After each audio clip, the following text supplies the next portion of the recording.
நம் கண்களை மூடி நாம் ஜெபிப்போம். அன்பின் பிதாவே, நாங்கள் மீண்டும் உம்முடைய சமூகத்தை நோக்கி பார்க்கிறோம் கர்த்தாவே. இந்த காலை நேரத்தில் மீண்டுமா எங்களை ஒருமனப்படுத்தி உம்மை ஆராதிக்கும்படியாக, உம்மை தொழுது கொள்ளும்படியாக என் ஆண்டவர் எங்களுக்கு கொடுத்த ஒரு நல்ல ஒரு தருணத்திற்காக முதலாவது உமக்கு நாங்கள் நன்றி செலுத்துகிறோம். தேவ பிரசன்னம் எங்கள் மத்தியில் கடந்து வருவதாக. தேவ ஆவியானவர் இந்த நாளை எங்களுக்கு ஆசீர்வாதமான நாளாய் மாற்றிக் கொடுப்பீராக. உடைய அன்பின் கரத்தில் எங்களை வெறுமையாக்கி தாழ்த்தி நாங்கள் ஒப்புக்கொடுக்கிறோம். இயேசுவின் நாமத்தில் பிதாவே, ஆமென். கிறிஸ்துவுக்குள் பிரியமானவர்களே, ஆண்டவராய் இயேசு கிறிஸ்துவின் நாமத்தில் எனது அன்பின் வாழ்த்துக்களை நான் மீண்டுமாய் தெரிவித்துக் கொள்கிறேன். உண்மையாகவே நாம் நிற்பதும் நிர்மூலமாகாதிருப்பதும் அவருடைய கிருபைதான். தேவனுடைய கிருபை இல்லாவிட்டால் இந்த நாளுக்குள்ளாக நாம் நுழைந்திருக்க முடியாது. எத்தனையோ விதங்களிலே மரணம் நம்மை சந்தித்திருக்க வேண்டும். வாழ்க்கையினுடைய பயணம் தடுமாற்றத்திலே விழுந்திருக்க வேண்டும். பாடுகள் நிறைந்த ஒரு வாழ்வாக இருந்தாலும், கவலைகள் நம்முடைய வாழ்வை சூழ்ந்து கொள்ளுகிறதாய் காணப்பட்டாலும், தேவனுடைய கிருபை நம்மை வழுவாதபடி விலகாதபடி நம்மை காத்து நடத்துகிறது. எத்தனை ஆச்சரியம், எத்தனை உண்மை, எத்தனை அதிசயம்!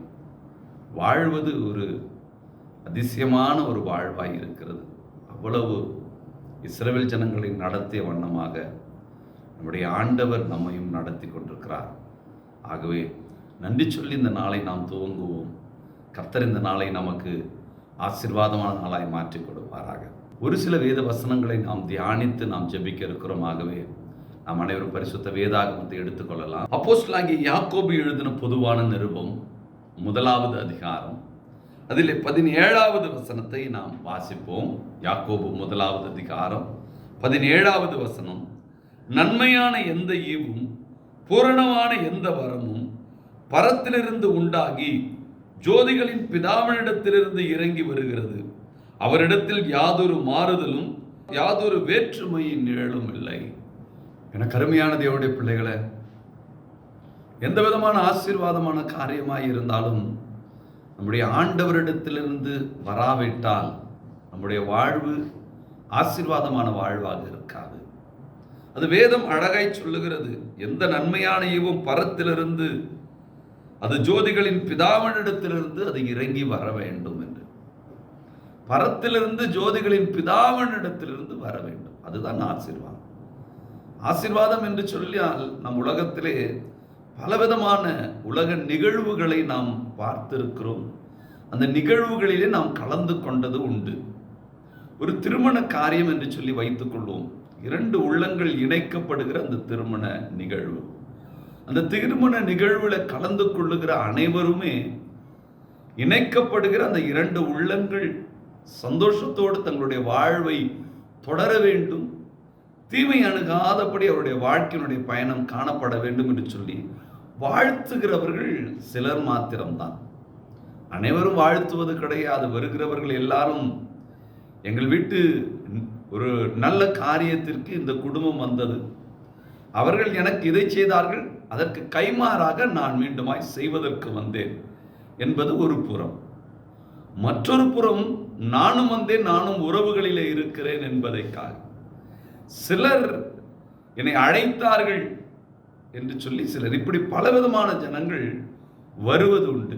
ஆனால் வாழ்த்துகிறவர்கள் ஒரு கூட்டம் இருந்தாலும் அந்த வாழ்த்துதல் எல்லாம் அந்த திருமணத்திலே இணைக்கப்பட்டிருக்கிற அந்த 2 உள்ளங்களை சென்று அடைகிறதா என்று சொன்னால் அது ஒரு கேள்விக்குறிதான். அப்படி வாழ்த்தியவர்கள் வாழ்த்துதல் எல்லாம் அவர்களை சேருமானால், இன்று கோர்ட்டு வாசலிலே, நீதித்துறையிலே அநேக குடும்பங்கள் போய் நிற்பதற்கு வாய்ப்பில்லாமல் போயிருக்கும். அப்படி என்று சொன்னால் வாழ்த்துதல் என்பது எங்கிருந்து வருமானால் அந்த வாழ்த்துதல் ஆசீர்வாதமான வாழ்த்துதலாய் அது காணப்படும் என்று சொன்னால், வேதம் அதை தான் சொல்கிறது. ஜோதிகளின் பிதாவினிடத்திலிருந்து, அது பரத்திலிருந்து இறங்கி வர வேண்டும். இதுதான் உண்மையான ஆசீர்வாதம். ஆசீர்வாதம் என்பது ஏதோ ஒரு மனிதர்களின் மூலமாய் வருவதல்ல. வேதம் இன்னும் தெளிவாக அழகாய் சொல்லுகிறது.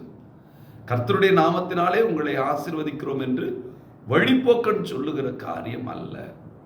அப்போ இந்த ஆசீர்வாதம் என்பது பரத்திலிருந்து வர வேண்டும். இதை முதலாவது நாம் நன்கு அறிந்து கொள்வோம் என்று சொன்னால், உண்மையாகவே ஆசீர்வாதங்களை பெற்றவர்களாய் நாம் நம்முடைய வாழ்வை நாம் நகர்த்த முடியும். ஆசீர்வாதம் பெற வேண்டும் என்கிற வாஞ்சை நமக்குள் இருக்கிறது. ஆனால் அந்த ஆசீர்வாதம் எங்கிருந்து எப்படி பெறுகிற ஆசீர்வாதம் உண்மையான ஆசீர்வாதம் என்பதை நாம் அறிந்து கொள்வது கிடையாது, தெரிந்து கொள்ள விரும்புவதும் கிடையாது. வேதம் அதை தான் சொல்கிறது, பரத்திலிருந்து, ஜோதிகளின் பிதாவினிடத்திலிருந்து அது இறங்கி வர வேண்டும் என்று சொல்லப்படுகிறது. அப்படி என்று சொன்னால் அதற்காக தான் ஆலயத்துக்கு சென்று சத்தியத்தை எல்லாம் கேட்டு தேவனிடத்திலிருந்து ஏதாவது ஒரு ஆசீர்வாதம் கிடைக்காதா என்று சொல்லி ஓடுகிறவர்கள் ஒரு சிலர் மாத்திரம்தான். அப்போ ஆசீர்வாதம் ஆண்டவரிடத்தில் இருக்கிறது, தேவ சமூகத்தில் இருக்கிறது. அப்படி சமூகத்தில் முழங்கால் படியிடுவதனால், அந்த சத்தியத்தை கேட்பதினால், அறிந்து கொள்வதனால் என்கிற ஒரு சிந்தனை இருக்குது பாருங்க. அதுதான் பரத்திலிருந்து வருகிற ஆசீர்வாதம். உலகத்திலிருந்து வருகிற ஆசீர்வாதம் எல்லாம் நம்முடைய வாழ்வை எவ்வளவு அது முழுமைப்படுத்தியது, எவ்வளவு அந்த ஆசீர்வாதத்தை நான் பெற்றுக்கொள்வதற்கு என்னை தகுதியுள்ள பாத்திரமாய் மாற்றுகிறது என்று நம்மால் அறிந்து கொள்ள முடியாது.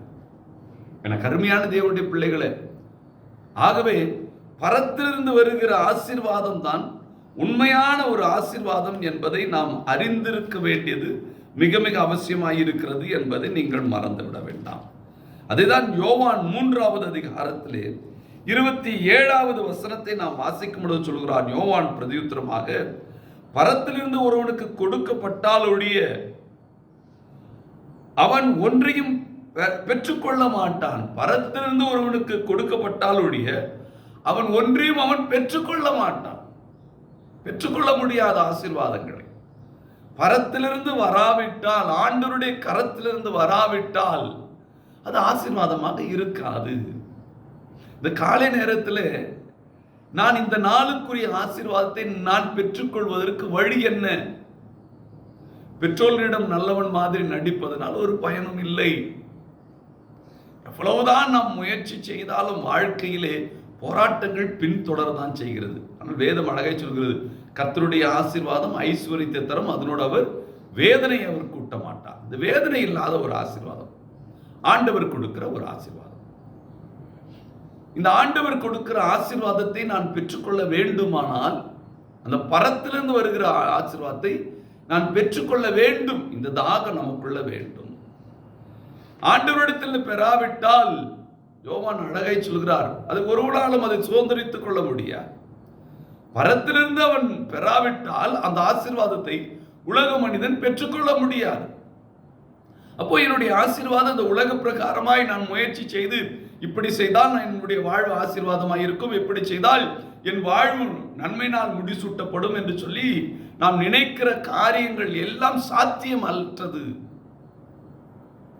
என கருமையான தேவனுடைய பிள்ளைகளே, ஆகவே நாம் நன்கு அறிந்து கொள்ள வேண்டும். நான் ஆசீர்வாதத்தை பெற வேண்டும் என்கிற வாஞ்சை எனக்குள் இருக்குமானால் அது பரத்திலிருந்து வர வேண்டும். ஏதோ அவர் ஜெபித்தார், இவர் என்னுடைய வீட்டிற்கு வந்தார், இவர் என்னை வாழ்த்தினார், என்னை ஆசீர்வதித்தார் என்பதனால் ஒரு நன்மையும் கிடையாது. வேதத்திலே அழகாய் சொல், யோவான் அழகாய் சொல்ல, பரத்திலிருந்து ஒருவனுக்கு கொடுக்கப்பட்டாலொழிய அவன் ஒன்றையும் பெற்றுக்கொள்ள மாட்டான், ஒன்றும் பெற முடியாது. எவ்வளவு பேர் நம்மை வாழ்த்தினாலும், எவ்வளவு பேர் நாம் நல்லா இருக்கணும் நினைத்தாலும் நம்முடைய வாழ்வு நன்றாக இருக்குமா என்பது கூடாத காரியம்.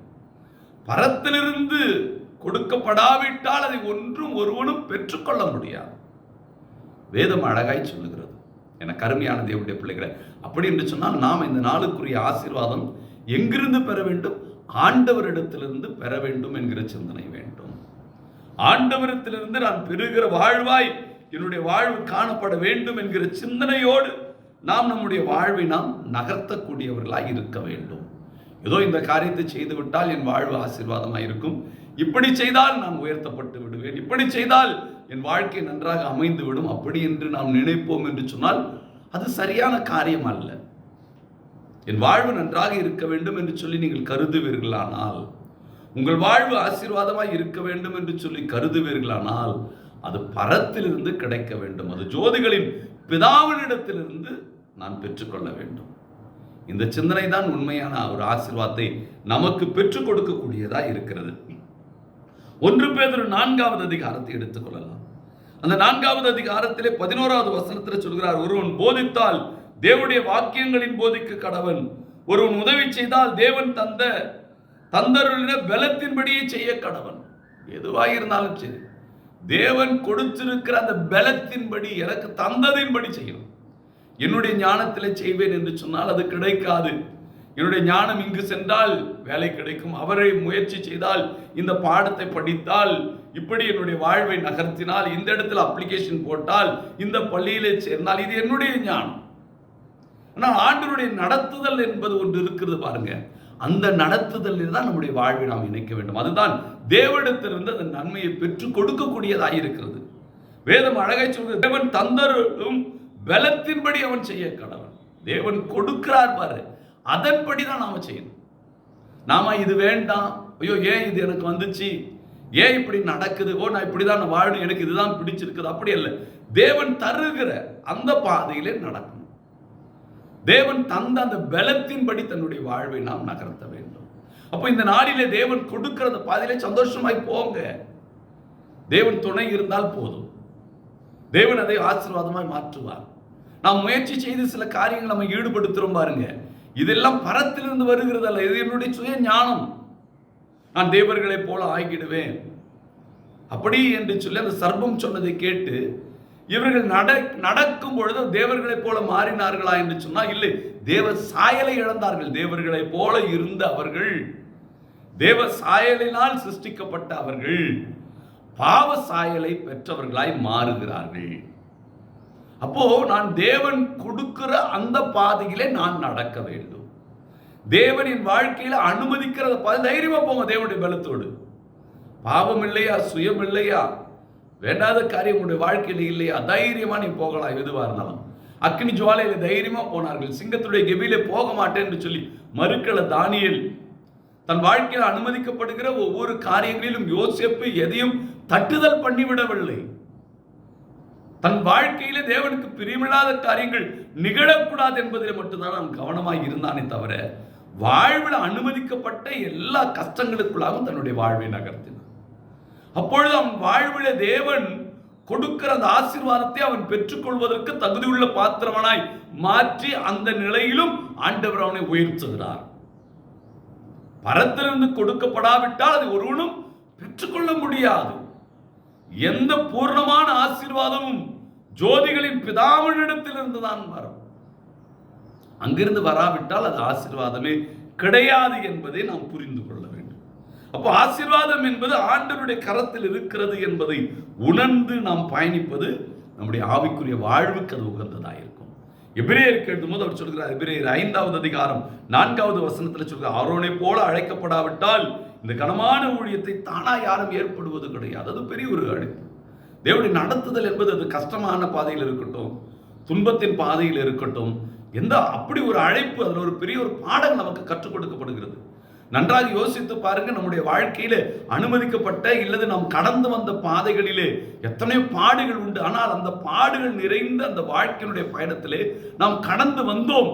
ஆனால் கடந்து வந்த பாதையிலே எத்தனை பாடங்களை நமக்கு கற்றுக் கொடுத்தார், எத்தனை மனிதனுடைய உண்மையான முகத்தை நமக்கு வெளிப்படுத்தினார், எத்தனை காரியம் நமக்கு கற்றுக் கொடுக்கப்பட்டது. அப்படி என்று சொன்னால் தேவனுடைய நடத்துதல் என்பது அற்பமாக நாம் எண்ணிவிடக்கூடாது. ஆரோனை போல அழைக்கப்படாவிட்டால் இந்த கனமான ஊழியம், அது ஒரு கனமான ஊழியம், உடன் ஊழியம் தானே, அது ஒரு கனமான ஊழியம். ஒரு சபையில ஒரு குப்பையை எடுத்து போடுவதுதான் அது கனமான ஊழியம். எந்த காரியமா இருக்கட்டும், கர்த்தர் நடத்துகிற பாதையிலே நீங்கள் ஓடுவது என்பது அது ஒரு கனமான ஊழியம். நாம முயற்சி செய்கிறோம் பார், அதுதாங்க பரத்திலிருந்து வருகிற அந்த ஆசீர்வாதத்தை பெற்றுக்கொள்வதற்கு அது தகுதி இழக்க செய்கிறது. பார்வைக்கு அழகாக இருக்கலாம், புத்தியை தெரிவிக்கிறதா இருக்கலாம், இச்சிக்கப்படக்கூடிய காரியமா இருக்கலாம், எதுவும் நடக்கல. ஆதாமுடைய வாழ்க்கையிலே இவைகள் எல்லாம் நடக்கவில்லை. என்ன நடந்தது? தேவ சாயலை இழந்தார்கள், தேவன் வைத்திருக்கிற அந்த நன்மையை இழந்தார்கள், அந்த ஏதேனை இழந்தார்கள். நம்முடைய வாழ்க்கையில் தேவன் நிறைய நன்மைகளை வைத்திருக்கிறார், நாம் இழந்து போகிறோம். காரணம் என்ன? நம்முடைய விருப்பத்துக்கு நம்முடைய வாழ்வை நாம் திருப்பி விடுகிறோம். நேரத்துக்கு ஏற்ற மாதிரி, சூழ்நிலைக்கு ஏற்ற மாதிரி நம்முடைய அழைப்பை மாற்றிடுறோம், இல்லை தரிசனத்தை மாத்திரம், சபையை மாத்திரம், ஊழியர் மாத்திரம், எல்லாரையும் மாத்திரம். நன்றாக யோசித்து திரும்பி பாருங்களேன். நீங்க எந்த சபையை சார்ந்தவர்களாக இருந்தாலும் சரி, இதை கேட்டுக்கொண்டிருக்க கருமையான தேவனுடைய பிள்ளைகளே, ஏலி இருக்கிற சபையை அண்ணால் மாத்தல, சாமுவேல் மாத்தல. ஆனால் கர்த்தர் அண்ணாளோடு பேசாதிருந்தாரா, கர்ப்பத்தை திறக்காதிருந்தாரா? திறந்தார். சாமுவேலுக்கு தேவ சத்தத்துக்கும் மனுஷ சத்தத்துக்கும் வித்தியாசத்தை காண்பிக்காத இருந்தாரா? காண்பித்தார். காரணம் என்ன? அவர்கள் தேவனுடைய நடத்துதல் தங்களுடைய வாழ்வை இணைத்தார்கள். சுயம் அந்த இடத்தில் எடுத்துக்கொண்டு வரவில்லை. அப்போ தேவனுடைய நடத்துதல் எந்த பாதையில் இருந்தாலும் நம்ம தைரியமா போகணும். நம்முடைய வாழ்க்கையில தேவனுக்கு பிரியமில்லாத காரியம் இருக்குதா? தைரியமா போங்க. ஏன்னு சொல்ல, ஆசீர்வாதம் பரத்திலிருந்து வருகிற ஆசீர்வாதம் தான் உண்மையான ஆசீர்வாதம். மற்றதெல்லாம் ஆசீர்வாதம் கிடையாது. ஆசீர்வாதத்தை போல நமக்கு காட்சிப்படுத்தப்படலாம், அது ஆசீர்வாதம் கிடையாது. ஆதாம் ஏவாளுக்கு அப்படிதான் காட்சிப்படுத்தப்பட்டது, ஆனால் ஆசீர்வாதம் இல்லை, அது இழைப்பு, அது சாபம். கர்த்தர் வைத்திருக்கிறதை அது இழக்க செய்தது. அதான் கொரிந்தியருக்கு பவுல் எழுதும்போது சொல்கிறார்.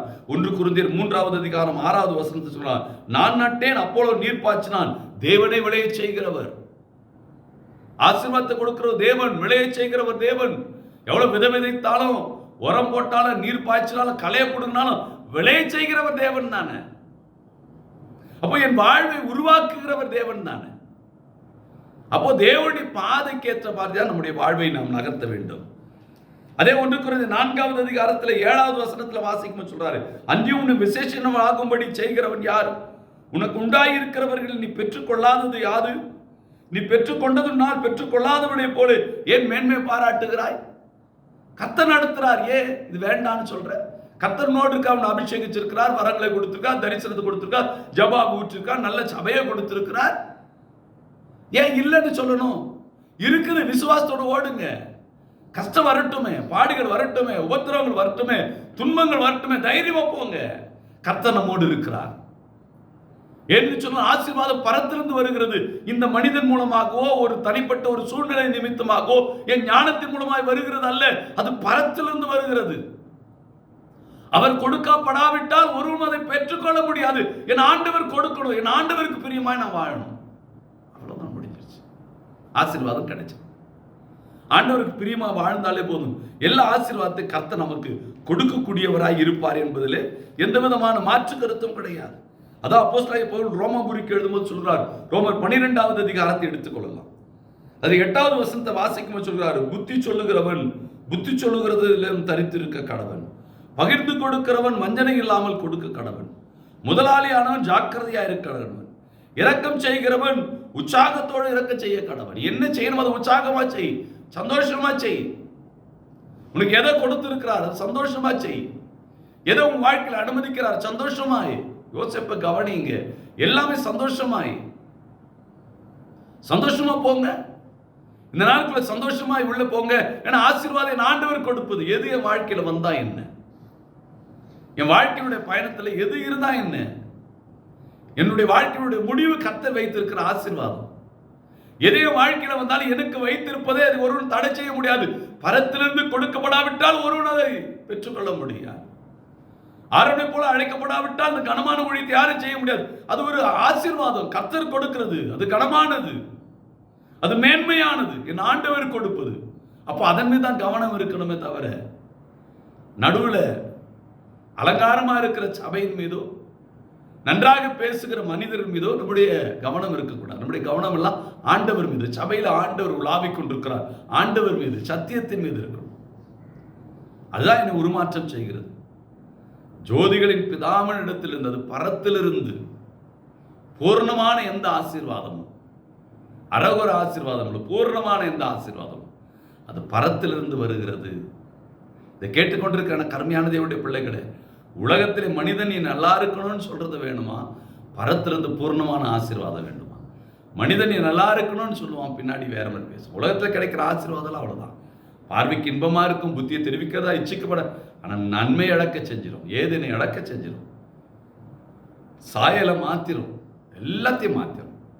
ஆனால் கர்த்தர் எந்த பாதை நடத்த தைரியமா போங்க, விசுவாசத்தோடு போங்க. கர்த்தர் உங்களோடு வருவார். கர்த்தர் கொடுக்குற ஆசீர்வாதம் தான். இந்த உலகத்தில் நம்ம பயமுறுத்துகிற காரியமோ, நம்ம புகழுங்கிற காரியமோ நமக்கு அதனால ஒரு பயனுமே இல்லை.